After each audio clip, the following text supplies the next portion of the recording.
بسم اللہ الرحمن الرحیم۔ آج جو ملک ریپلیسر اور کاف سٹارٹر کے بارے میں جو لوگوں کا ابہام پیدا کرنے کی کوشش کی ہے کچھ لوگوں نے، وہ میں آپ سے شیئر کرنا چاہتا ہوں کہ جب میں نے ویڈیو شیئر کی تھی تو اس وقت بھی میں نے عام فارمر سے یہی کہا تھا کہ یہ آپ صبر کریں۔ شدید سردی میں جب جانوروں کو لایا جاتا ہے تو اس میں طرح طرح کے مسائل ہوتے ہیں، مگر جب ٹمپریچر کنٹرول نہ ہو تو بچوں کا پیٹ بھی خراب ہوتا ہے اور نمونیے کی حالت میں جانور مرتے ہیں۔ تو ان لوگوں نے اپنا نقصان بھی کیا اور دوسرے لوگوں کو بھی اقصا کے نقصان پہ مجبور کیا۔ تو اس سے یہ نتیجہ اخذ کرنا کہ یہ جو ملک ریپلیسر ہے اس پہ جو کٹا اور نسل کا ہے اور گائے کا بچہ اور نسل کا ہوتا ہے، یہ تھیوری بالکل غلط ہے۔ جو بھی سسٹم ہے، بچڑا ہو یا گائے ہو یا بھینس ہو، ان میں جو ریومیننٹس حتیٰ کہ بکری، وہ اوجڑی کا نظام سب میں ایک جیسا ہی ہے۔ جہاں تک ملک ریپلیسر اور گائے اور بھینس کے دودھ کا فرق ہے، وہ اس میں اتنا کاؤنٹ نہیں کرتا۔ باقی جو فیس بک اور یوٹیوب پہ ایک اوپن پلیٹ فارم ہے، اس پہ ہر آدمی اپنی تھیوری پیش کر سکتا ہے اور اپنی فارمولیشن بھی دے سکتا ہے۔ تو یہ جو چیزیں ہیں، یہ لائف سٹاک ایک سائنس ہے اور اس میں نے کوشش کی ہے کہ ہر چیز میں آپ سے شیئر کروں۔ تو اس میں ساتھ ساتھ میں 3-4 پروگرام کیے اور بہت سارے لوگوں کے پاس یہ ملک ریپلیسر پہ بھی بہت اچھا رزلٹ ہے۔ اس کے علاوہ میری یہ ایڈوائس کہ آپ جن علاقوں میں گائے کا دودھ کا ریٹ کم ہے یا ان کو سیل کرنے میں مسئلہ ہے، وہ اپنے گائیوں پر کٹیاں پالیں، بچڑیاں پالیں، کیونکہ کٹی اور بچڑی پالنے میں کوئی فرق نہیں۔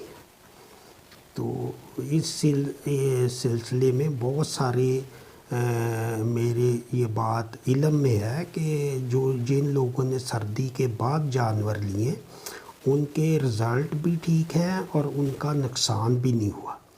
جن لوگوں کا نقصان ہوا ہے وہ شدید سردی کی وجہ سے ہوا ہے، ٹمپریچر وہ کنٹرول نہیں کر سکے، اور جب ان کو نمونیا ہوا ہے تو نمونیے کے ساتھ پیٹ خراب ہوتا ہے۔ تو پھر انہوں نے پوسٹ مارٹم نہیں کروایا۔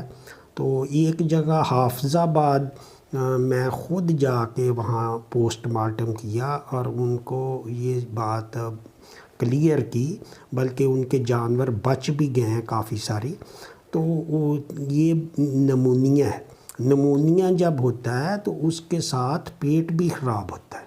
لوگ سمجھتے ہیں کہ یہ دودھ خراب ہے یا فیڈ خراب ہے، تو ایسا کوئی مسئلہ نہیں۔